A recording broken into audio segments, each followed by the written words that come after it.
सर्व पत्रकार मित्रांचं मी स्वागत करतो। आज सकाळी आम्ही शहराच्या दृष्टीने आणि जिल्ह्याच्या दृष्टीने राज्य काही महत्त्वाचे मीटिंग घेतली आणि त्याच्यात काही निर्णय पण घेतले।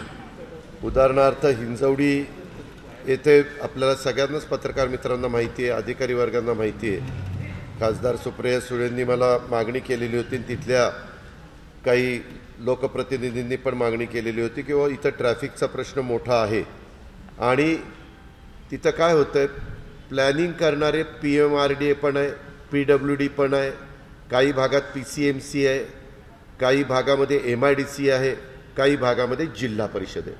ह्या 5 यंत्रणा तिथं ह्या ना त्या प्रकारे काम करत असतात आणि त्यांचं कोऑर्डिनेशन होत नाही। तर ते करण्याचा प्रयत्न आम्ही सगळे विभागीय आयुक्त सगळ्यांनी मिळून त्या ठिकाणी केला आणि तिथले PMRDA, PWD, PCMC, MIDC ह्या अधिकाऱ्यांशी पण त्यांनाही बोलवलेलं होतं। आज औरंगाबादला राज्याचे मुख्यमंत्री स्वतः तिकडे आहेत आणि त्याच्यामुळं त्यांनाही मी म्हणजे अनबलगनला CEOंना त्यांना सांगितलं आणि तिथं CCTV कॅमेरे, काही ठिकाणी बॉटलनेक होतो तो बॉटलनेक काढायचा, काही ठिकाणी रस्त्याच्या बद्दलचं काम अर्धवट राहिलं, कुणी काही विरोध केलेला होता तो विरोध जो करतात त्यांच्याशी चर्चा करून त्याच्यातनं मार्ग काढायचा आणि तिथलं संपूर्ण हिंजवडीची काही एक मोठे शिष्टमंडळ पण आलेलं होतं आणि हे सगळ्या गोष्टी ठराविक काळामध्ये काही गोष्टी 31 डिसेंबरपर्यंत पूर्ण करण्याच्या सूचना दिलेल्या आहेत आणि काही गोष्टी 31 मार्चपर्यंत पूर्ण करण्याच्या, त्यांचा साधारण लागणारा कालावधी लक्षामध्ये घेता तशा प्रकारचे मिनिट्स केलेले आहेत। तर मला विश्वास आहे की त्याचा वरचेवर आम्ही बसत असतो त्यावेळेस आढावा घेऊ आणि ह्या सगळी कामं वेळेमध्ये कशी पूर्ण त्या ठिकाणी होतील। पोलीस चौकीला काही जागा पाहिजे होती, ती 1 गुंठा मिळाली होती, त्यांना मी सांगितलं 1 गुंठा नको 4 गुंठे द्या, की आत्ता पोलीस चौकी जरी असेल तर पुढं आपल्याला त्याचं रूपांतर पोलीस स्टेशनमध्ये करता आलं पाहिजे। अशा अनेक बाबी त्या दैनंदिन जीवनामध्ये तिथं अडचणी येणाऱ्या दूर करण्याचा, पिण्याच्या पाण्याची योजना, उद्याच किशोरराजे निंबाळकर महाराष्ट्र जीवन प्राधिकरणाचे सचिव आहेत, त्यांना ती बैठक घ्यायला सांगितलेली आहे आणि ती बैठक घेऊन तिथले अनेक वेगवेगळी जी गावं आहेत, विशेषतः त्याच्यामध्ये हिंजवडी, माण, मारुंजी ह्या सगळ्या गावांच्या पिण्याचा पाण्याचा प्रश्न, खूप मोठी योजना, मला वाटतं 232 कोटी रुपयाची योजना आपण तिथं त्या निमित्तानं करतो। आणि विशेष म्हणजे कचऱ्याच्या प्रश्नाच्या करता 5 एकर जागा MIDCच्या हद्दीमध्ये ते उपलब्ध करून देत आहेत आणि CEO जिल्हा परिषद यांना सांगून, जिल्हा परिषदेचे उपाध्यक्ष महोदय पण होते, त्या सगळ्यांना सांगून हे कामं आपण मार्गी लावलेले आहेत। मला विश्वास आहे की हे बरेच वर्षाचं दुखणं, अनेक वर्षाचं जे चालू होतं ते दुखणं आता कमी होण्याच्या करता आणि तिथल्या सगळ्या गोष्टी सुरळीत होण्याच्या करता त्या निमित्तानं मदत होईल। दुसरं तुम्हाला सगळ्यांना माहिती आहे की सिंहगड किल्ल्यावर अनेक पर्यटक जात असतात, शनिवार रविवार जात असतात, सुट्टीच्या दिवस जात असतात, इतर वेळेस जात असतात। त्याच्यामध्ये तिथं प्लास्टिक बंदी करण्याचा निर्णय आम्ही घेतलेला आहे आणि तिथं होतं काय, रस्ता अरुंद असल्यामुळं वरच्या भागामध्ये लोक जाऊन त्यांच्या वाहनं आणि गाड्या इतक्या लागतात की सगळा रस्ता चोकअप होतो। त्याकरता फॉरेस्टच्या अधिकाऱ्यांना बोलून घेतलं आणि फॉरेस्टची खाली 10 एकर जमीन आहे, जी वरच्यापासून 9 किलोमीटर खाली आहे, तिथं 10 एकर जागेमध्ये पार्किंग करायचं, तिथे एक छोटी पोलीस चौकी पण उभी करून द्या, फॉरेस्टच्या नियमामध्ये बसेल अशी, असं SPनी सांगितलं, त्याही सूचना दिल्या आणि तिथं 10 एकरामध्ये पार्किंग होईल। कुणी पर्यटक गेल्यानंतर त्याचं 4 चाकी किंवा 2 चाकी वाहन तिथं पार्क होईल। तिथून वर जाण्याच्या करता आम्ही ई-व्हेकल प्रायोगिक तत्वावर PMPML हे जे काही आपली वाहतूक यंत्रणा दोन्ही शहराच्या करता करते त्यांना तिथं ते चालवायला आम्ही देणार आहोत आणि त्याला चार्ज ठेवणार आहोत। तिथं ई-व्हेकल असल्यामुळं पोल्युशन राहणार नाही, खालनं त्याला पास दिला जाईल, तो वर किल्ला बघण्याच्या करता तिथं जाईल आणि तिथून मग परत आल्यानंतर ह्या बसच्या ट्रिपा तिथं चालतील आणि हे जर सक्सेस झालं तर मग तिथल्या स्थानिक युवकांना रोजगाराची संधी, आत्ताच सध्या स्थानिक युवक स्वतःचं वाहन करतात आणि ते तिथं जाये करतात, त्यांचाही रोजगारवर कुठं गदा येता कामा नये, अशा प्रकारची आम्ही त्याच्या संदर्भातला निर्णय घेतलेला आहे स्थानिक युवकांना गाईड प्रशिक्षण देण्याच्याबद्दल जसं ताडोबा किंवा कुठल्याही फॉरेस्टचे जे काही पर्यटनाच्या निमित्तानं लोक जात असतात किंवा प्राणी पाहण्याच्याकरता जात असतात त्यावेळेस त्यांना ट्रेनिंग दिलं जातं. तर फॉरेस्टच्या अधिकाऱ्यांना सांगितलं की तिथल्याच मुलांना स्थानिकांना ज्यांना मराठी हिंदी इंग्लिश असं बोलता येईल, काही इंग्लिश बोलणारे पण असावेत, तिन्ही भाषा बोलणारे असावेत आणि काही मराठी आणि हिंदी बोलणारे पण असावेत, त्या स्थानिक मुलांना गाईडचं प्रशिक्षण दिलं जाईल आणि त्या प्रकारे त्यांना तिथं हे संधी उपलब्ध करून दिली जाईल. तिथं काय होतं, एवढ्या टपऱ्या बिपऱ्या कुणी मला वाटतं वांग्याचं भरीत आणि भाकरी आणि तिथलं दही अशा काही तिथले चहा आणि भजी ह्या गोष्टी फार फेमस आहेत आणि इतक्या ठिकाणी त्या किल्ल्यावर कुणी पण काहीतरी टपरी उभी करतंय आणि काहीतरी वर कपडा टाकतंय आणि दुकान लावतंय. त्याच्याकरता फॉरेस्टनी साधारण 70 लोक आहेत ती, तर 2 ठिकाणी कमीत कमी नाहीतर 3 ठिकाणी चांगल्या प्रकारची फॉरेस्टच्या नियमामध्ये बसणारे शॉप्स तिथं काढायची. त्या किल्ल्याला पण कुठल्या हेरिटेजला बाधा येणार नाही. तिथं साधारण 11 महिन्याच्या करारावरती आम्ही तिथल्या स्थानिक लोकांना देणार आणि दर 11 महिन्यांनी तिथं करार करणार. वरच्या भागामध्ये पुणे महानगरपालिकेची जागा आहे, जिल्हा परिषदेची जागा आहे, तिथं काही इमारती कशाही बांधून ठेवल्यात. त्याच्यामध्ये तशा प्रकारचं काम करणारे जे आर्किटेक्ट आहेत त्यांनाही सांगितलेलं आहे आणि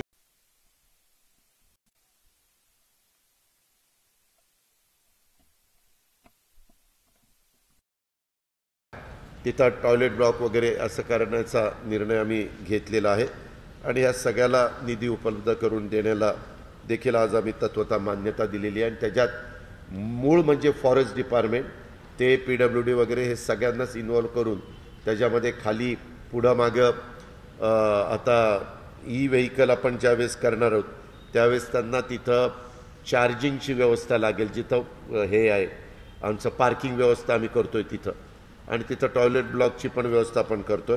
अशा पद्धतीनं बरेच दिवस खासदार सुप्रिया सुळे आणि बाकीच्या माझ्या सहकाऱ्यांची तिथं जिल्हा परिषदेचे सदस्य वगैरेंची मागणी होती की एक चांगल्या प्रकारे हिंजवडीचा आपल्या सिंहगडचा परिसराचा विकास आराखडा आणि त्याची अंमलबजावणी करावी म्हणून तोही निर्णय आजच्या बैठकीच्या निमित्तानं झालेला आहे.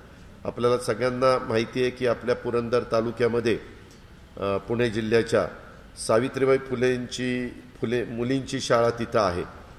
तिथले खासदार सुप्रिया सुळे आणि आमदार संजय जगताप या दोघांची मागणी होती किंवा तिथं एक त्या गावाचं नाव आहे खानावडी, तिथं चांगल्या प्रकारची शाळा व्हावी.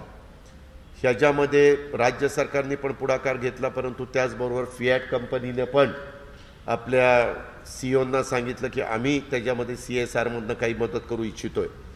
तिथं साधारण उत्तम प्रकारची शाळा CBSE जर तिथल्या स्थानिकांची मागणी असेल CBSE करा तरी देखील आमची तयारी आहे. ते म्हणाले नाही मराठी मीडियमची करा तरी देखील आपली तयारी आहे, कारण शेवटी तिथल्या मुलींची काय मागणी आहे, त्यांच्या पालकांची काय मागणी आहे हे लक्षामध्ये घेऊन आपण ते करतोय आणि त्या संदर्भातलं पण काम आता मला वाटतं 2 वर्षांनी 100 वर्ष त्या सावित्रीबाई फुलेंना होत आहेत. अशा पद्धतीनं जन्मशताब्दी वर्ष ह्या निमित्तानं आपण हा निर्णय घेतो. त्याच्यामध्ये राज्य सरकारचा शिक्षण विभाग, आपला जिल्हा परिषद पुणे आणि काही कंपन्या ह्या पण त्याच्यामध्ये मदत करू इच्छित आहेत, म्हणून ते आपणहून म्हणतात तर त्यांची पण मदत आपण घ्यायचं ठरवलेलं आहे.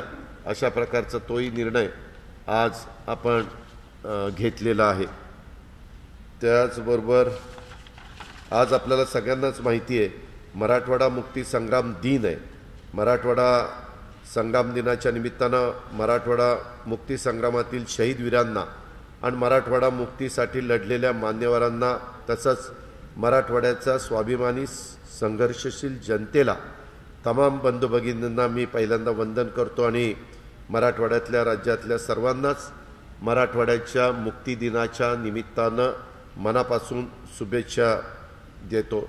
तसंच आपल्याला सगळ्यांना माहिती आहे, विज्ञानवादी सुधारणावादी पुरोगामी क्रांतिकारी विचारांचे नेते, संयुक्त महाराष्ट्र लढ्यातलं एक आघाडीचं नेतृत्व आदरणीय केशव सीताराम तथा प्रबोधनकार ठाकरे साहेबांची पण आज जयंती आहे.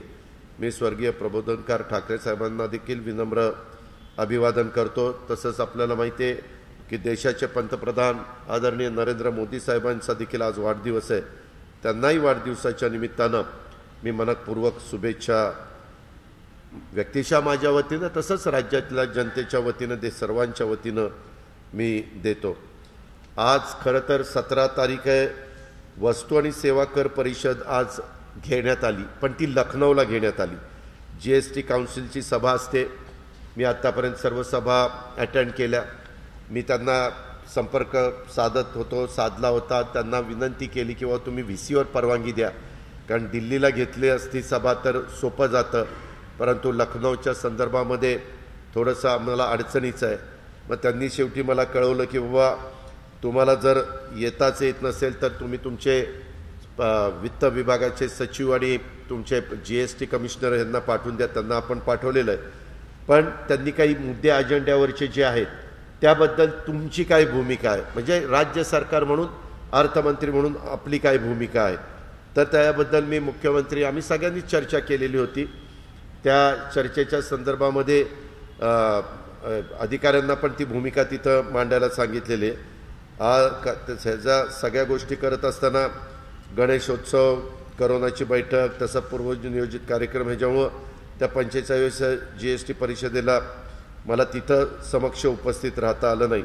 पण तिथल्या केंद्रीय मंत्री निर्मला सीतारामन तथा GST परिषदेच्या अध्यक्षा ह्यांना ही सगळी मी कल्पना दिली आणि GST परिषदेच्या बैठकीमध्ये महाराष्ट्राच्या हिताचं रक्षण करण्याच्या दृष्टीनं महत्त्वाचे असणारे जे मुद्दे आहेत तसंच राज्याची भूमिका सन्माननीय अर्थमंत्री महोदयांना आम्ही पत्राद्वारे देखील कळवलेली आहे.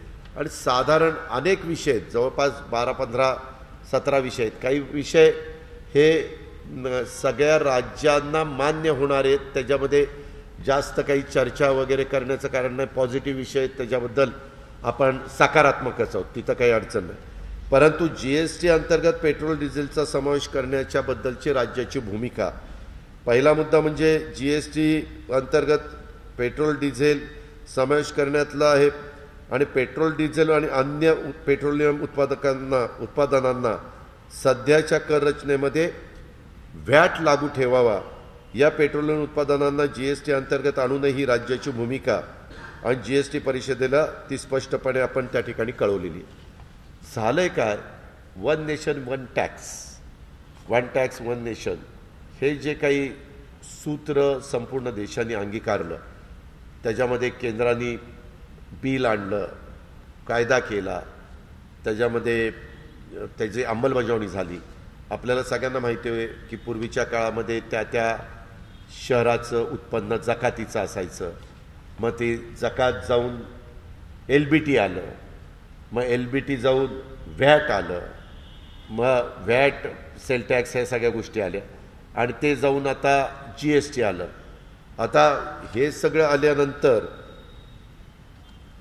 बऱ्याचशा गोष्टी केंद्राच्या हातात जायला लागल्यात. आमचं म्हणणं की केंद्राच्या अधिकारामध्ये त्यांचा जो टॅक्स गोळा करण्याचा अधिकार आहे जरूर तो त्यांना असला पाहिजे, कारण ते देश त्या टॅक्सवर सगळी काही यंत्रणा राबवतो. आपलं संरक्षण विभाग असेल, सगळ्या काही देशातली अनेक महत्त्वाच्या बाबी असतील. त्याच्यामुळं आपली रचना जी आहे त्यामध्ये आम्हाला कुठंही बोलायचं नाही, ते योग्यच आहे. पण हळूहळू राज्यांचा कर लावण्याचा अधिकार आणि राज्याच्या बऱ्याचशा गोष्टी केंद्र स्वतःच्या हातामध्ये घेऊ पाहतंय. आता राज्याला महत्त्वाचा टॅक्स म्हणजे कोणता, GST. त्याच्यातला निम्मा केंद्राला जातो, निम्मा आपल्याला मिळतो. आपल्याला महत्त्वाचा टॅक्स कुठला, मुद्रांक शुल्क. आपल्याला महत्त्वाचा टॅक्स कुठला, एक्साईज. हे काही महत्त्वाचे टॅक्सेस आपल्याला मिळत असतात. परंतु आपल्याला सगळ्यांना माहिती आहे की महाराष्ट्र आणि संपूर्ण देश 1.5 वर्षापासून करोनाच्या संकटाशी लढा त्या ठिकाणी देतोय आणि करोनामुळे राज्याच्या उत्पन्नावर परिणाम झाला. माझं म्हणणं आहे फक्त राज्याच्या उत्पन्नावर नाही, देशाच्याही उत्पन्नावर परिणाम झाला. पण सगळ्यांनाच कमी अधिक प्रमाणामध्ये त्याची किंमत मोजावी लागते आणि अनेक राज्यांना आर्थिक आव्हानांना सामना त्याच्यातनं करावा लागतोय. नागरिकांना वाढत्या महागाईला तोंड द्यावं लागतंय. त्यातच पेट्रोलचे दर सातत्याने वाढत आहेत आणि ह्या पेट्रोल डिझेलच्या वाढत्या किमतीबद्दल देशातल्या जनतेच्या प्रमाणे महाराष्ट्र सरकारसुद्धा चिंतित आहे.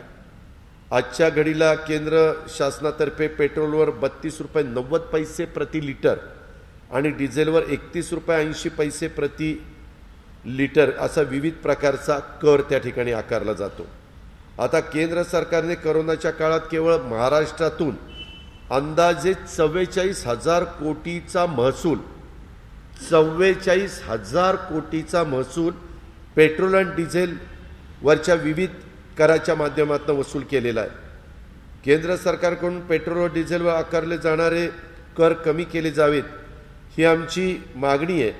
केंद्राने कर कमी केल्यास नागरिकांना महागाई आणि भाववाढीपासून दिलासा देणं शक्य होणार आहे.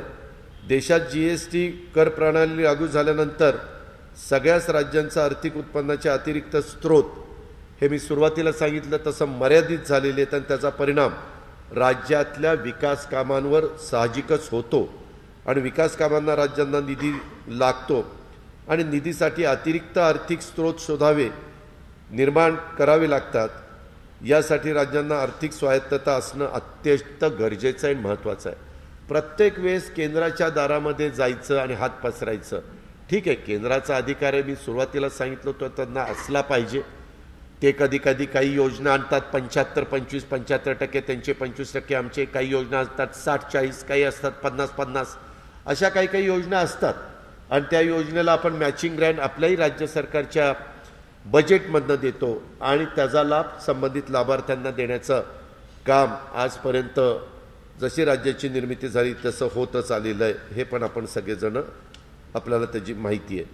आता विकास कामाला जो काही निधी लागतो तर सध्याच्या परिस्थितीचा विचार जर केला तर राज्याच्या महसुलामध्ये पेट्रोल डिझेल आणि इतर पेट्रोलियम पदार्थांवर आकारण्यात येणाऱ्या मूल्यवर्धित करांचं व्हॅटचं, त्याला आपण व्हॅट म्हणतो, त्याचं मोठं योगदान आहे आणि राज्याच्या आर्थिक स्वायत्तता टिकवण्यासाठी पेट्रोल डिझेल व अन्य पेट्रोलियम उत्पादनं ही सध्याच्या कर रचनेप्रमाणेच GSTच्या कक्षेबाहेर ठेवावी अशी महाराष्ट्र राज्याची ठाम भूमिका आहे आणि ती आपण GST परिषदेलाही कळवलेली. आपल्या वतीनं तिथं ACS फायनान्स आणि GST कमिशनर तिथं गेलेत आणि माझ्या पत्रांनी लेखी पण मी डायरेक्ट निर्मला सीतारामन मॅडमला त्या ठिकाणी कळवलेलं आहे.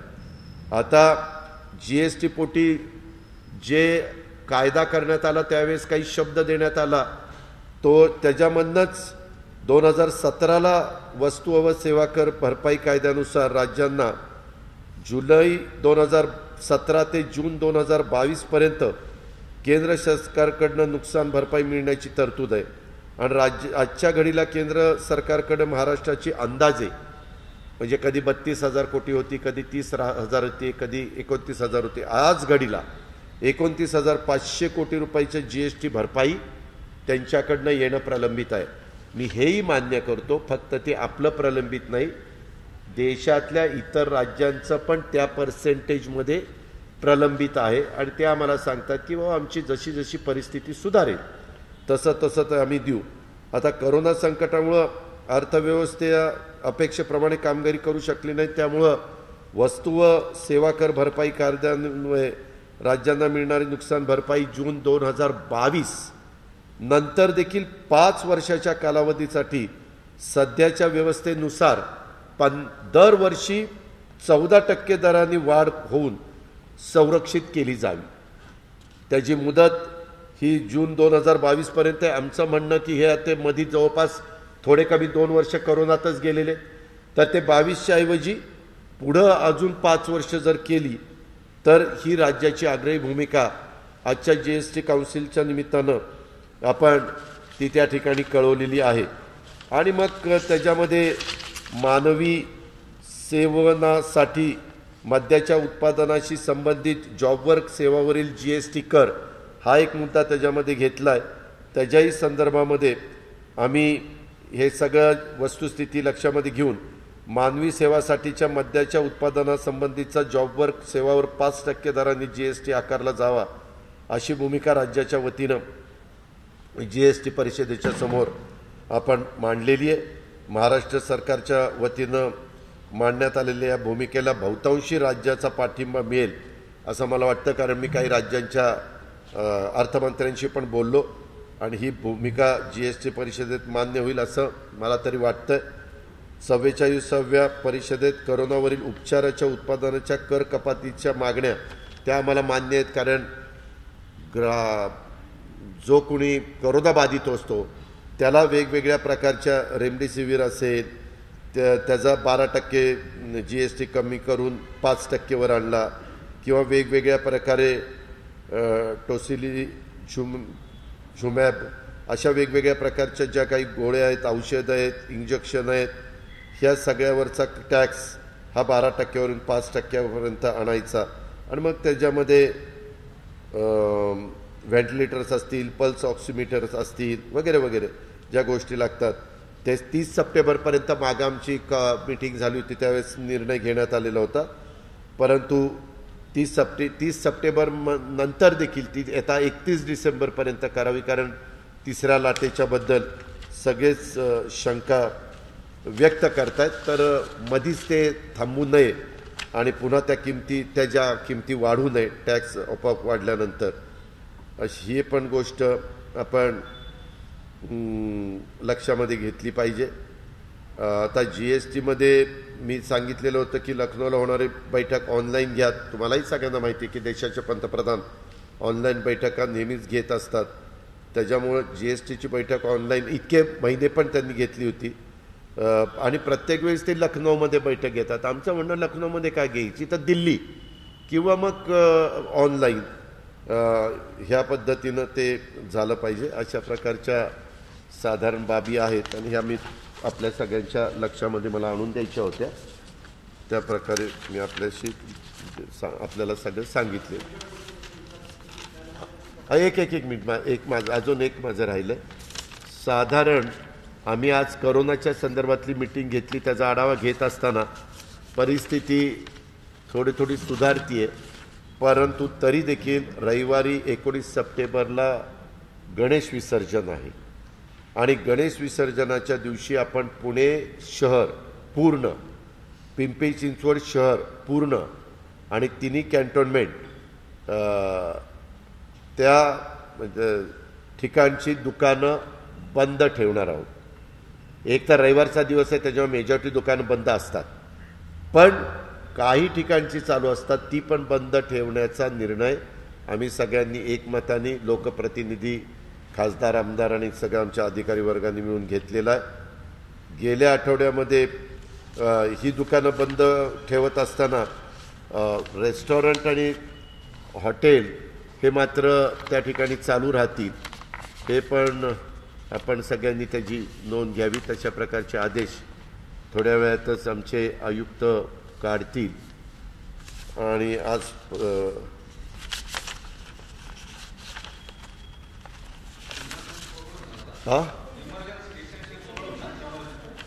आपली औषधाची दुकानं वगैरे जी अत्यावश्यक सेवा असते ते वगळू, त्याच्यामध्ये डॉक्टर आणि ऑफिसेस पण, आता डॉक्टरांचे दवाखाने वगैरे असतील ते वगळू.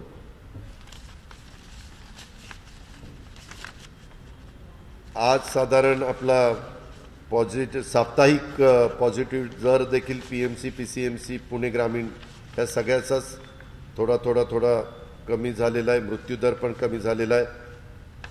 रुग्णवाढीचा दर राज्याचा 0.05 आहे, आपला पुणे जिल्ह्याचा 0.07 आहे. त्याच्यामध्ये आपण जिल्ह्यात कोविड लसीकरणाचा 92 लाखाचा टप्पा पार केलेला आहे. यंदा जुलैमध्ये आपण 17,81,000 लसीकरण केलं, ऑगस्टला 18,80,000 केलं आणि 17 सप्टेंबरपर्यंतच आपण 11,21,000चा टप्पा गाठलेला आहे. आम्हाला सगळ्यांना, आमच्या अधिकारी वर्गाला आम्हाला विश्वास आहे की ह्यावेळेस सप्टेंबरचा पण टप्पा 19 लाखाच्या पुढं निश्चितपणे जाईल. महाराष्ट्र आणि पुणे पातळीवर पहिल्या व दुसऱ्या लाटेमध्ये देखील साधारण 6.5 महिने दिसून आलेत. आम्ही पहिली लाट कुठल्या दिवशी टॉपला होती आणि दुसरी लाट कुठल्या दिवशी टॉपला होती तर ते 6.5 महिने अंतर आहे. आता बरोबर 6.5 महिने साधारण होऊन गेलेले आहेत. त्याच्यामुळे आपण काळजी घेतोय आणि जर परिस्थिती आटोक्यात राहिली तर साधारण 2 ऑक्टोबरला मग आम्ही आढावा घेऊन काही महत्त्वाचा निर्णय घेणार आहोत. परंतु 2 ऑक्टोबरपर्यंत आमचे मदत पुनर्वसन विभाग असेल किंवा आमचं प्रशासन असेल, आम्ही तोपर्यंत थांबवण्याचा निर्णय घेतलेला आहे. मागील 2 आठवड्यात 5 वेळेस पुणे जिल्ह्याने 1 लाखापेक्षा जास्त नागरिकांना एका दिवशी लसीकरण केलेलं आहे. पुणे जिल्ह्यात साधारण 77% लोकांना आपण लस दिलेली आहे. पहिला डोस दिलेला आहे आणि दुसरा डोस 41% लाभार्थींना दिलेला आहे. पुणे जिल्ह्यात पहिला डोस घेतल्यानंतर साधारण 0.19% नागरिक बाधित आढळून लक्षात आलेले आहेत आणि दुसरा डोस घेतल्यानंतर 0.26 म्हणजे 0.5% नागरिक बाधित झालेले लक्षात आलेले आहेत. लसीकरण झालेल्या नागरिकांच्या पैकी 0.30% म्हणजे 0.5%ला थोडं जास्त, 1/3 म्हणलं तरी चालेल, टक्क्याच्या 1/3 इतके नागरिक करोनाबाधित झाल्याचे लक्षात आलेले आहे. गृहविलगीकरण असणारी रुग्णसंख्या सध्या 54% आहे. ऑक्सिजन बेड आता 13.6% ICUमध्ये 3.5% आणि व्हेंटिलेटरवर 3.5% एवढी रुग्णसंख्या साधारण आपल्याकडं आहे. अशा पद्धतीनं ते संपूर्ण चित्र आज लक्षामध्ये आलं. आता आपल्याला काय विचारायचं असेल तर विचार.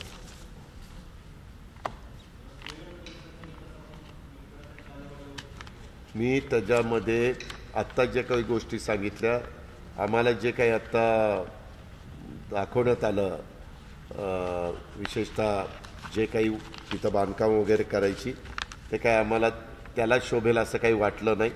त्याच्यामुळं पुन्हा त्या आर्किटेक्टला आम्ही काही सूचना दिलेल्या आहेत. त्याच्यात ते निश्चितपणे बदल करतील. आमचं म्हणणं आहे ते ग्राउंड फ्लोअर पुरतंच मर्यादित पाहिजे, ते फर्स्ट फ्लोअर वगैरे काही नको आहे. आणि त्या किल्ल्याचा आत्ताचा परिसराला ते शोभलं पाहिजे. आत्ता जे काही बांधकाम केलं ते RCCचं काम केलं तसलं नाही, दगडाचं काम पाहिजे आणि साधारण तो जुना टच त्याला दिसला पाहिजे. अशा प्रकारची आपली त्यांना सूचना झालेली.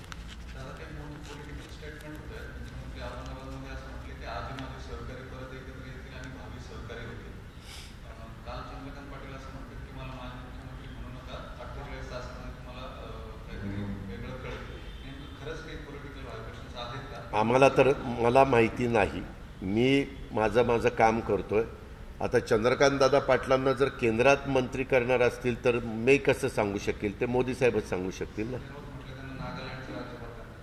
ते आता संजय राव म्हणजे मला त्याच्याबद्दल काही माहिती नाही. पण तुम्ही जे प्रश्न विचारला ते माझ्याही वाचनामध्ये आलेलं आहे. मी काय करतो, मी डेव्हलपमेंटला महत्त्व देतो. आता गणेश विसर्जन आहे, तिकडं आपण लक्ष दिलं पाहिजे. आपली कामं भरपूर चाललेली आहेत, ती कामाला पाठपुरावा केला पाहिजे. माझं स्वतःचं मत आहे, आपण विकासावर लक्ष देऊन पुढं गेलं पाहिजे. आज पूर्णपणे बहुमत महाविकास आघाडीच्या सरकारला आहे. आज करोनाच्या सारखं सावट असलं तरी त्याच्यातून लोकांना करोना होणार नाही ही खबरदारी घेत बाकीचा जो काही लाभार्थ्यांना दिला गेला पाहिजे. राज्याच्या विकास कामामध्ये जे निर्णय झाले पाहिजे, ती कामं गतीनं तडफेने पूर्ण झाली पाहिजे. तो कटाक्षाने माझा प्रयत्न असतो. त्याकरता आपलं मी सकाळपासून कामाला लागतो.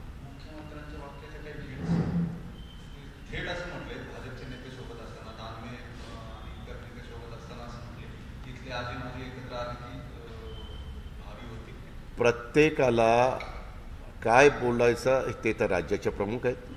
त्यांना काय बोलायचं हा पूर्णपणे त्यांचा अधिकार.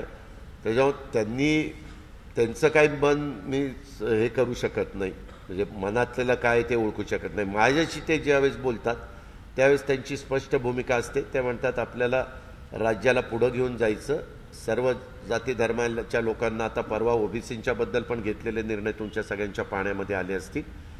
ज्या ज्या गोष्टी चांगल्या करता येईल, जातीय सलोखा ठेवता येईल, सुरक्षिततेचा विचार करता येईल, तो सगळा करण्याचा प्रयत्न आम्ही सगळेजण करतो. ते प्लास्टिकचा बंदीचा मी सांगितलं, किल्ल्यावर प्लास्टिक बंदी पण आपण करतो.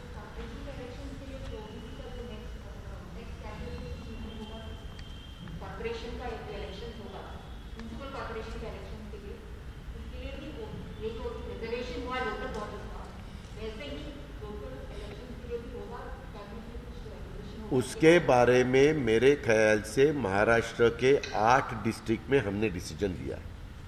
उसमें पालघर, गढ़चिरौली, ऐसे अलग अलग जो डिस्ट्रिक्ट थे उसमें कुछ जगह रिजर्वेशन बढ़ रहा है और कुछ जगह रिजर्वेशन कम हो रहा है. तो उसमें ओबीसी का जो रिजर्वेशन है वो कम न हो, जो थोड़ा सा बढ़ाना चाहिए, ऐसा हमने रास्ता निकाला है. लेकिन ये करते वक्त ओपन में जो बैठते हैं उनके ऊपर भी अन्याय नहीं होना चाहिए, क्योंकि आपको सबको पता है एससी को जितना भी रिजर्वेशन दिया है उसमें आप कुछ भी धक्का नहीं लगा सकते. एससी एसटी और अपने महाराष्ट्र में एनटी ब क ड ऐसा उसमें ABCD ऐसा है, ये सब है. ये आप सब पकड़ के और ओबीसी का पकड़ के 52% आरक्षण रिजर्वेशन है. और बीच में इकोनॉमी वीकर सेक्शन के लिए 10% दिया गया है. यानी पूरे देश में सुप्रीम कोर्ट क्या बोल रहा है कि 50% से आगे जाना नहीं, लेकिन सुप्रीम कोर्ट का मराठा आरक्षण के बारे में जो डिसीजन आया उसमें उन्होंने 10% इकोनॉमी वीकर सेक्शन को कुछ हाथ नहीं लगाया. ऐसा भी सब कुछ है. तो ये सब करते वक्त हमारा यही कहना है कि पहले जो आरक्षण हमने दिया है, हमने नहीं, जो भी गवर्नमेंट था उन्होंने दिया है, सालों से चलते आ रहा है, उस रिजर्वेशन को कहीं भी न टच करते हुए बाकी लोगों के लिए मदद होनी चाहिए, ये हमारा कहना है. आता हे का निर्णय नाही घेतला तर हे निर्णय घेत नाही, निर्णय घेतला तर हे टिकणार नाही. सगळ्याच गोष्टी नकारात्मक का आपण बघायच्या, आपण सकारात्मक का नाही राहायचं, टिकेल असं का म्हणायचं नाही. आम्ही निर्णय घेताना कॅबिनेटने जरी निर्णय घेतलेला असला तरी याबद्दल मुख्यमंत्र्यांच्या अध्यक्षतेखाली सह्याद्रीमध्ये दोनदा सर्व दोन्ही विरोधी पक्ष नेते आणि जेवढे पक्ष आहेत ते सगळे गटनेते त्या मीटिंगला हजर होते. काही गटनेत्यांना येता आलं नाही, त्यांचा प्रतिनिधी तिथे हजर होते आणि सगळ्यांच्या बरोबर चर्चा करून हा निर्णयप्रत मुख्यमंत्री आणि कॅबिनेट आली आणि निर्णय घेतला. उलट काहींनी हे पण स्टेटमेंट केले, उशिरा सुचलेलं शहाणपण, म्हणजे असंही काहींची प्रतिक्रिया आलेली आहे. क्या मुझे नीटा हाँ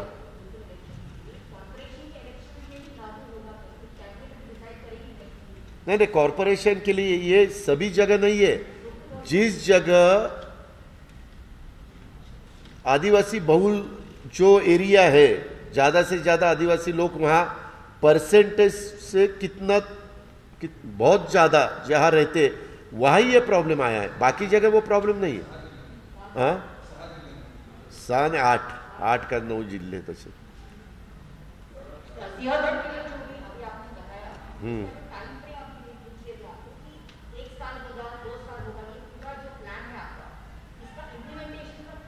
कंस्ट्रक्शन के बारे में जब टेंडर निकाला जाएगा तब वो कॉन्ट्रैक्टर बताएगा कि कितने दिन में होगा. हम जितने कम से कम दिन में होना चाहिए ऐसी कोशिश हमारी रहेगी. लेकिन बाकी के बारे में पार्किंग, उसमें ज़्यादा टाइम लगाने की ज़रूरत नहीं है.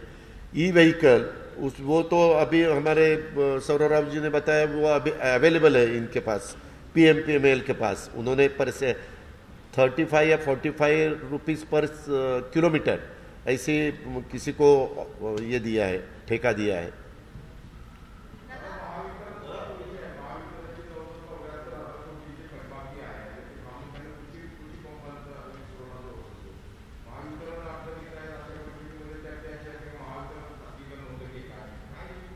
ह्यामध्ये मुख्यमंत्र्यांनी सगळ्या कॅबिनेटच्या पुढं प्रेझेंटेशन द्यायला सांगितलेलं होतं. पहिल्या टप्प्यामध्ये 3 कंपन्या त्यांच्या आहे, महावितरण, महानिर्मिती, महापारेषण.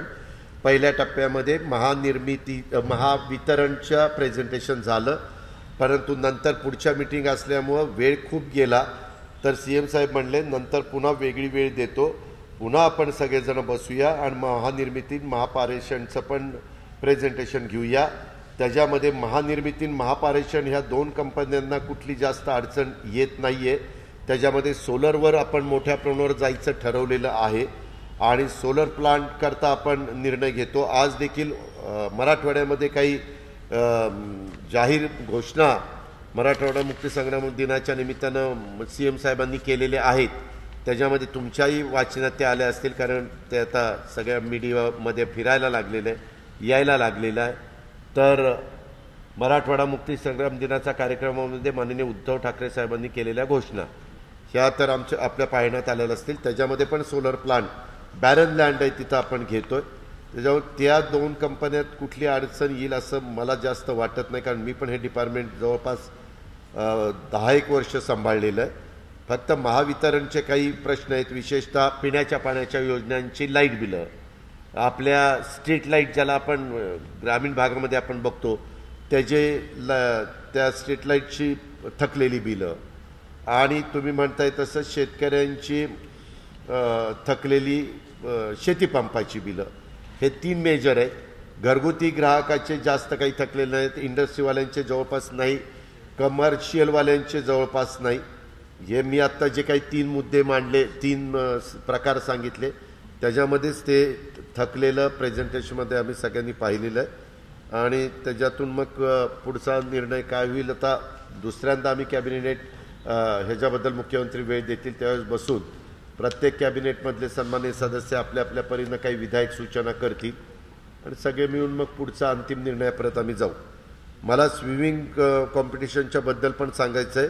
जलतरण स्पर्धेमध्ये पुण्यातील खेळाडूंना सहभाग घेण्यासाठी सराव करण्यासाठी स्विमिंग टँक सुरू करण्याच्या बद्दलचे पण परवानगी आपण दिली. अट एवढीच आहे, त्याच्यामध्ये जो कोणी खेळाडू येईल तो त्याला 2 लसी त्याने घेतलेल्या असल्या पाहिजे अशा पद्धतीनं आहे आणि त्यांनी त्याची प्रॅक्टिस सुरू करावी. ठीक आहे. हां काय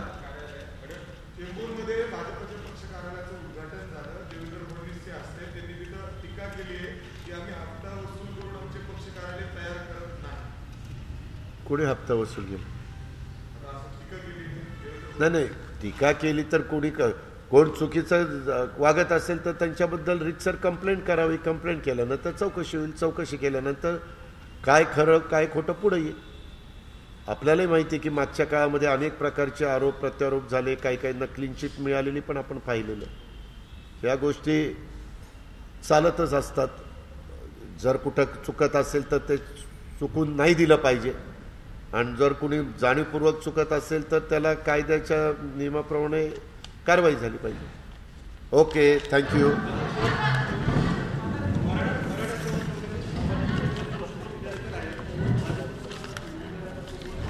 हो, मी पण माझ्या पण वाचनात ते आलेलं आहे. त्यांनी त्याच्याबद्दल काय भूमिका घ्यावी हा सर्वस्वी त्यांचा अधिकार आहे. कारण ह्या संघटना इतके दिवस कुठल्या पक्षाशी संबंधित नव्हत्या, त्या स्वतंत्र विचारांनी काम करत होत्या. पण तुम्हाला माहिती असेल सुरुवातीला शेतकरी संघटना पण अगदी सुरुवातीला शरद जोशींची फक्त राजकारण विरहित काम शेतकऱ्यांचं हित पाहत होते. पण नंतर त्यांना असं वाटलं की नाही, आपण राजकारणामध्ये म्हणजे निवडणुकीमध्ये उभं राहिल्याशिवाय आपल्याला आपली भूमिका मांडता येणार नाही. ते मग नंतर निवडणुकीमध्ये आले आणि मग नंतर पुन्हा त्याच्यात फूट पडत गेली. त्याच्यावर ह्या संघटनेमध्ये त्यांचं काय मत आहे मी त्यांच्याशी बोललेलो नाही. मी असंच तुमच्यासारख्या माध्यमातूनच मला कानावर आलेलं आहे. पण अनेक संघटना असतात, काही कुठल्या निवडणुका डोळ्यासमोर ठेवून कोणाबरोबर युती करतात, आघाडी करतात. तसं काही त्यांच्या मनात आलेलं असलं तर मला त्याच्याबद्दल माहिती आहे.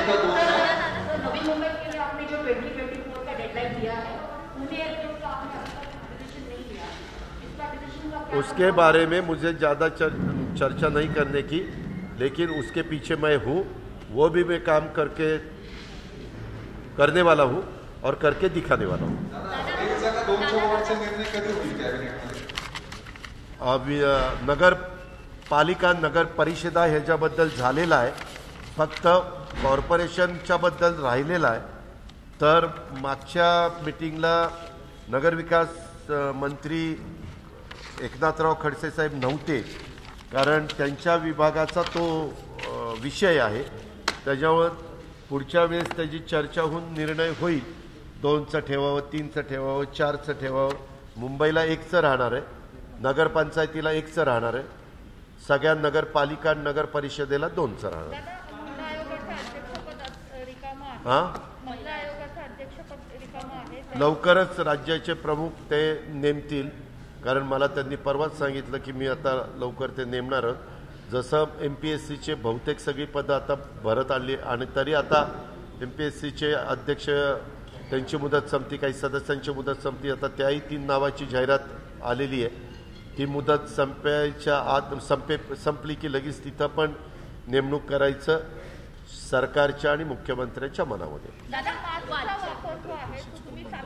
काय मी नगरविकास मंत्री एकनाथराव शिंदे, माझ्याकडनं चुकून खडसे म्हटलं असेल तर शिंदे शिंदे शिंदे।